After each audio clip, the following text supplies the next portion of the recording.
Power struggles and infighting have been the order of business for communist leaders from the very beginning. Mao Zedong launched mass campaigns to attack two of his successors, who became his biggest political enemies. Deng Xiaoping brought down two successors and regretted his third choice. Jiang Zemin was the first leader who didn't get to choose his heir and resented so much that he resorted to coup and assassination plots to hold on to power. Jintao, who stayed in Jiang's shadow for 10 years, escaped numerous assassination attempts but fell back.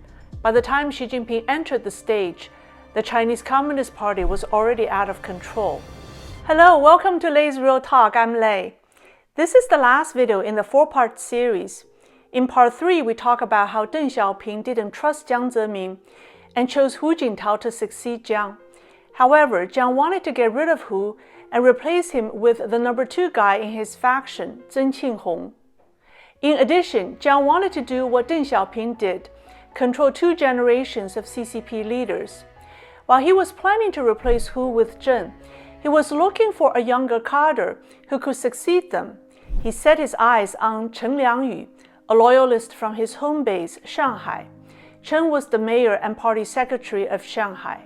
In my last video, we talked about Hu Jintao escaping an assassination in Qingdao while inspecting the navy. Hu was furious, and after returning to Beijing, he vowed to fight back. He immediately launched an anti-corruption campaign, and the first person he took down was Chen Liangyu in Shanghai. Just like Jiang Zemin and the many officials in Jiang's faction, Chen was notoriously corrupt over money and women. It was easy for Hu to collect evidence against him. 4 months after the assassination incident, when Chen arrived in Beijing for a meeting, he was detained to be investigated for fraud. 2 years later, he was given an 18-year sentence for corruption. Meanwhile, Hu picked his own successor, Li Keqiang. Li was nicknamed Hu Jintao Jr. because he was not only very close to Hu, but the two also shared similar backgrounds. Both gained power through the CCP's Youth League, and neither of them is a princeling.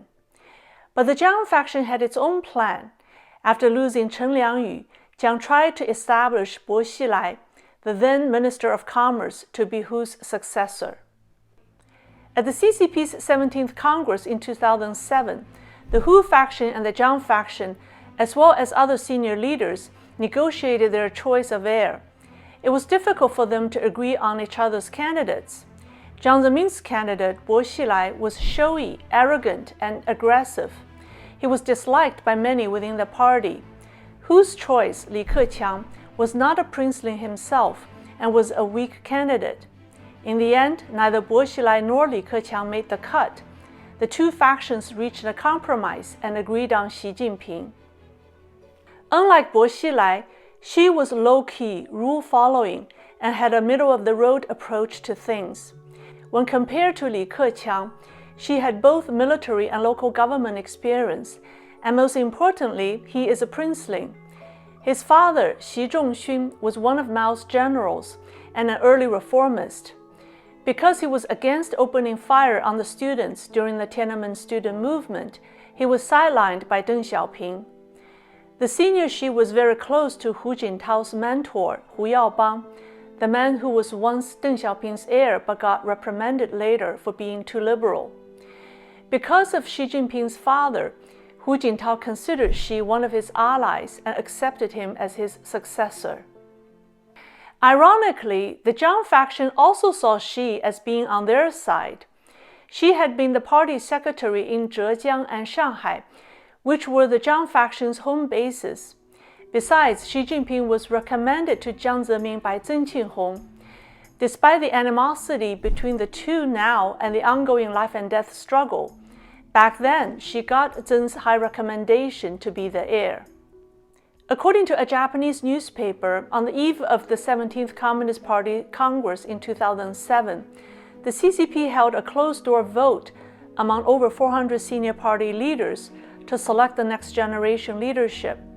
It was reported that this intra-party democracy was the first of its kind, and Hu Jintao presided over it. Sources within the CCP said that Bo Xilai received few votes, while Xi Jinping was one of the front-runners. This result made Jiang Zemin panic, and eventually agreed to pick Xi over Bo. Xi Jinping was chosen as the next CCP leader because of his mediocrity, low-key personality, and easygoing manner. Both Hu and Jiang's factions saw him as non-threatening. In May 2017, a princeling who lives in the U.S. said that Jiang Zemin and Deng chose Xi Jinping because they believed that he was as weak and easy to manipulate as Hu Jintao. But Xi's position as the crown prince was not secure yet. Bo Xilai was not convinced that his chance of rising to the top was over. He and the Jiang faction secretly planned to remove Xi and seize power in a few years. In my video, Who's Xi Jinping's Biggest Enemy?, I talked about how Xi realized that there was a coup against him and who the instigators were while visiting the White House. This was right after Bo Xilai's police chief, Wang Lijun, defected to the American consulate in Chengdu in February 2012. You can check out the video at the end. 9 months after Xi's White House visit, he became the top CCP leader, and Li Keqiang was his premier. He has since proved to the world that he was neither weak nor easy to manipulate. When Xi got rid of the term limits for himself in 2018, some Western critics called him a dictator. From Xi's perspective, though, the term limit was a restriction Deng Xiaoping imposed on Jiang Zemin only, because Deng didn't trust him. This November, the CCP passed a historic resolution, the only third resolution of its kind in the CCP's 100-year history, to elevate Xi's status to that of Mao and Deng. Xi folded Jiang Zemin and Hu Jintao under Deng Xiaoping's era because he sees them only as an extension of Deng's legacy. In the past year, some Western elites in government and on Wall Street have called for the toppling of Xi Jinping to return to the pre-Xi reformist era. Well, Xi's predecessors weren't reformists. Jiang Zemin from the very beginning was not a reformist. He rose to power because of his hardline position on the student demonstrators. He tried to stop Deng Xiaoping's reform in his early years, and got rid of Zhu Rongji, the man Deng put in charge of the economic reform. In fact, I'd say that there are no reformists left within the CCP. They've been eliminated by the system, because the communist system doesn't allow true reformists. It's the system that turns mild-tempered individuals into hardcore dictators. So, who's going to succeed Xi? Western media outlets have said that Xi Jinping's successor is Xi Jinping. I've heard Chinese saying that Xi is the last leader of the CCP. This means that either Xi will end the CCP voluntarily, like Gorbachev ended the USSR, or the CCP will collapse during his time. If he chooses to end it voluntarily, he will be a hero. Otherwise, it might not be a happy ending for him. We hope Mr. Xi chooses wisely. This is the end of the series. I hope you found it interesting. Let me know what you think. I'm going to put the links of the videos I mentioned in the description below. Thank you for watching. See you soon.